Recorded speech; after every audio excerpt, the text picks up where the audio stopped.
People with diabetes use diabetic test strips several times a day to test their blood sugar levels. 22 News reporter Tamara Sakarzik did a special investigation and discovered in recent years selling those strips has become a lucrative business.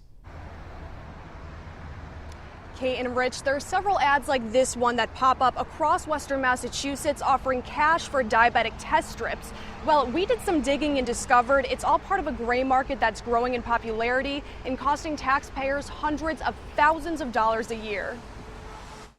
Diabetic test strips have become a hot commodity in Western Massachusetts. Maybe you've seen the advertisements, signs like this on the side of the road or mail vouchers that look like this, offering quick cash for diabetic test strips, medical supplies that are considered a lifeline for diabetics. It sounded a bit ludicrous if you ask me. Chelsea Gordner is a doctor at Bay State. She first saw these types of ads about a year ago and immediately had several medical concerns. If it's not in a certain temperature controlled environment, they can give inaccurate results.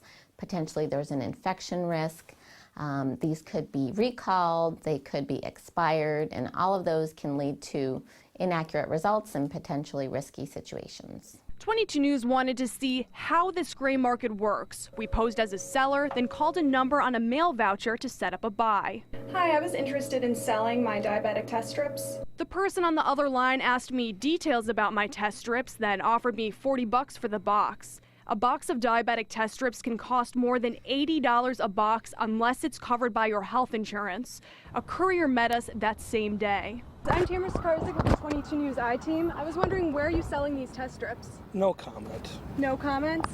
You did not get you. Or is this your company? I'm just a courier, and you have just you have just set me up without even giving the opportunity for the dialogue to come up to produce that information. Well, if you're willing So have to a nice talk, day. You're not willing to say anything else? What is there to say? It's a fully legal business. It's not legal if it's Medicare and Medicaid, and I was never asked if that's where I got my diabetic strips. Well, that would be between you and the office. Where is the office? Have a nice day. The courier claimed the business he works for is legal and legitimate and referred to his boss. We attempted to call the number 9 times over a period of 3 days, but were never able to get in touch with his boss. You might be wondering, is this legal? The Department of Health and Human Services told us technically there's no law against the resale of diabetic test strips, but there are exceptions. For example, if the test strips were paid for by Medicare or Medicaid, the person selling them would be breaking the law. The Office of Inspector General told 22 News it could also be illegal for the buyer if it's proved they willingly purchased strips that were paid for by a federal health care program like Medicare or Medicaid. The companies that resell the test strips are also supposed to register with the FDA, but many fail to do so. In Massachusetts, is anyone regulating this gray market?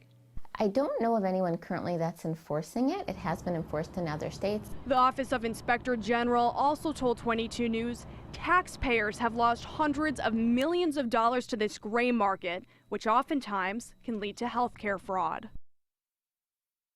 The people buying these test strips can use the patient identification number on the back of the boxes to reorder them in bulk, then resell them fraudulently on websites like Craigslist and eBay, a crime that's cost taxpayers more than $209 million in a given year. We're live in Springfield this morning. Tamara Sakarzik, 22 News.